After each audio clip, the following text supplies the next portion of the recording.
Si entre ustedes hay alguien que está empezando a visitar la iglesia católica, que está empezando a asistir a misa, que tenía tiempo sin ir a misa, o que, en el caso de ustedes, hermanos visitantes, que en su familia pues tengan niños y niñas y sientan necesidad de orientarles la misa, qué es y por qué el sacerdote levanta blanco una hostia.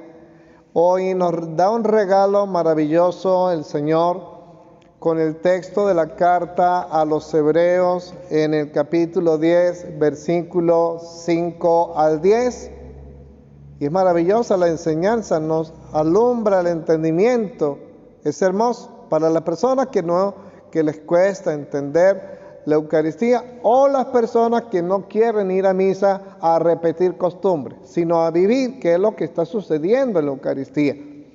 Bien, dice en la carta a los Hebreos, en el capítulo 10, versos 5 al 10, que cuando Cristo entró en el mundo dijo: tú no quieres sacrificios ni ofrendas, pero me has preparado un cuerpo.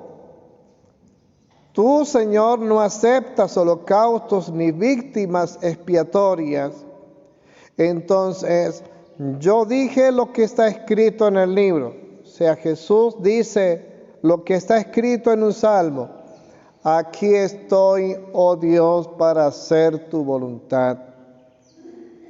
Qué hermoso.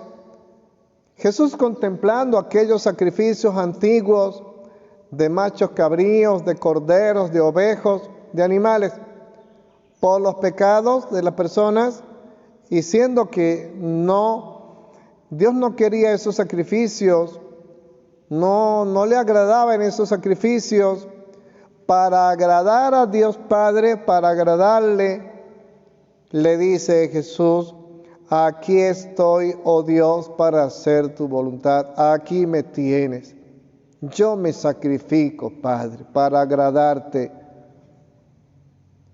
¿Por qué a Dios no le gustaban aquellos sacrificios antiguos? Porque cada año la persona o familia debía una y otra vez cada año llevar un animal para sacrificarlo, y cada año lo tenía que volver a hacer porque el sacrificio que había hecho el año anterior no le había terminado de liberar del pecado.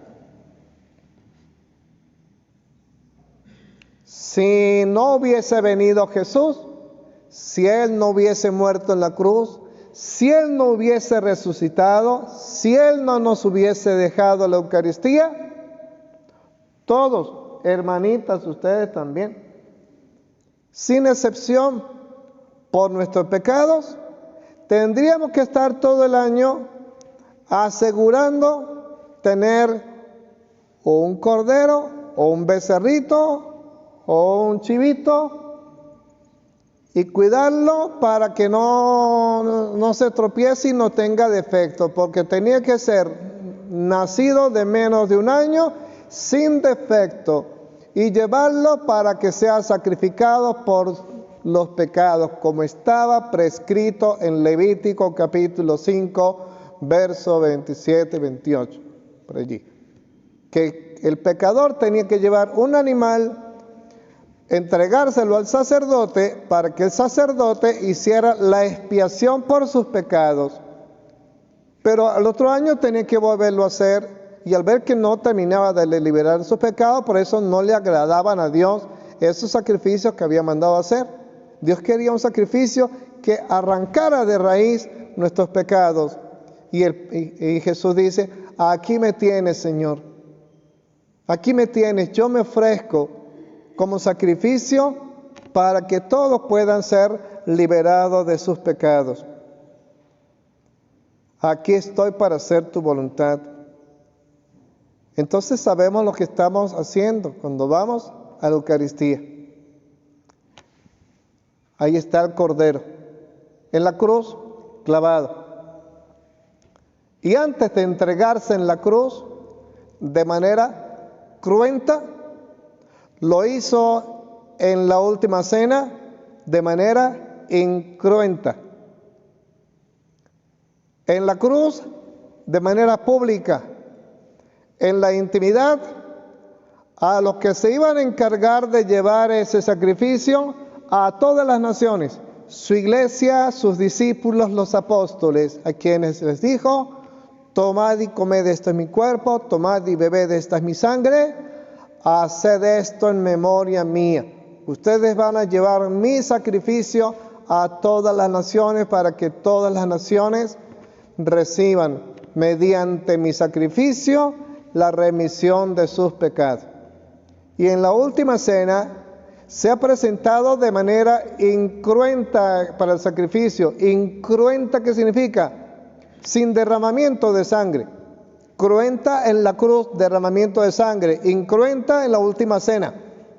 Y entonces, ¿qué llevó para el sacrificio? Lo que le correspondía llevar como sumo sacerdote eterno. Lo que le correspondía, según el rito de Melquisedec. Según el rito de Melquisedec, sí, en el Antiguo Testamento habían dos tipos de sacerdocio que le correspondían, dos tipos diferentes de sacrificio. El primer tipo de sacerdocio era el de los levitas, los descendientes de Aarón.